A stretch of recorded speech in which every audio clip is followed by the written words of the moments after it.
Ingrid Eikenes, mother of Riley Eikenes, the 9-year-old residential student who is beginning her 3rd year in lower school. Who are from Hingham, Massachusetts. Like many parents, she and her husband Todd, who is also here today, are wonderful advocates for their daughter and supporters of Perkins. So with that, please come up.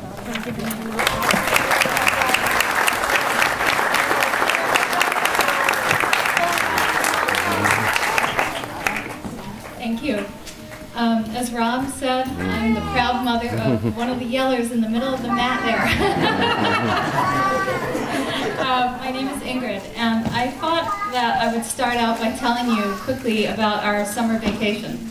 Don't worry, I don't have a slideshow or anything.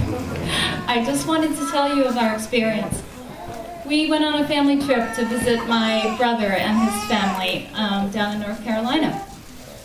And as usual, whenever we take a flight, I'm preoccupied with, well, how is Riley going to do on the flight? And I'm terrified of the looks we're going to get, and what am I going to say back, and am I going to comment back, and I'm going to get into fistfights with people over this. So, as many of you know, this happens, right? So I'm just preoccupied in my little world of trying to get us down to North Carolina, and it turns out she did great. She didn't say a peep. She was the best behaved kid on the plane. So that was past us. So we started to walk around downtown Raleigh-Durham, and we wanted to see some of the museums. So we parked the car, we start walking towards one of the museums, and it happens to be near some government buildings as well. And I see a crowd of people in front of one of the government buildings, and it catches my eye. And then I see some white canes in the crowd. And I said, oh my gosh, I said to my husband Todd, there's a bunch of blind people out protesting something. And he said, Ingrid, you're always stalking blind people. And it's true, I do. So we went up to this group.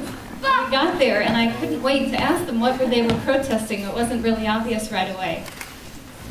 Some of them were mad, and some of them were crying, and they were protesting the possibility of their state school for the blind closing because of budget cuts.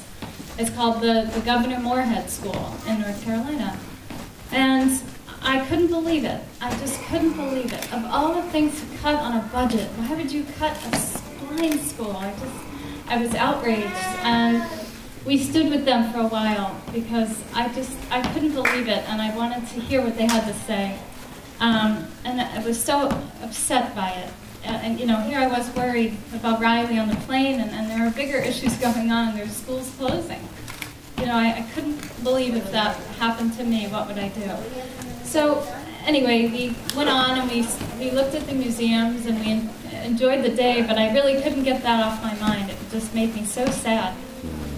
And then vacation wrapped up and I came back to Boston, and we started a fantastic fall semester here at Perkins.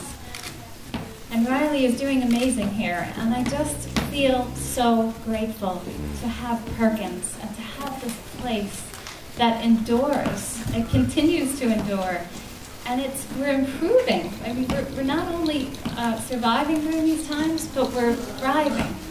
And I feel so grateful, and I just, thank you.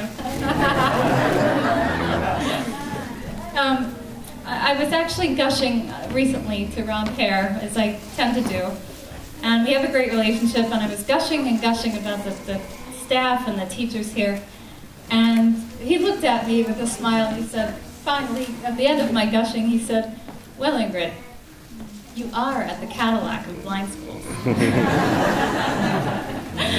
And I said, yeah, I agree with that, but I think now, with this new building, we're going to be the Rolls Royce of blind schools. So I just, as a parent, I want to thank you. I want to thank you for doing this for our kids. And I want to thank you for letting me gush.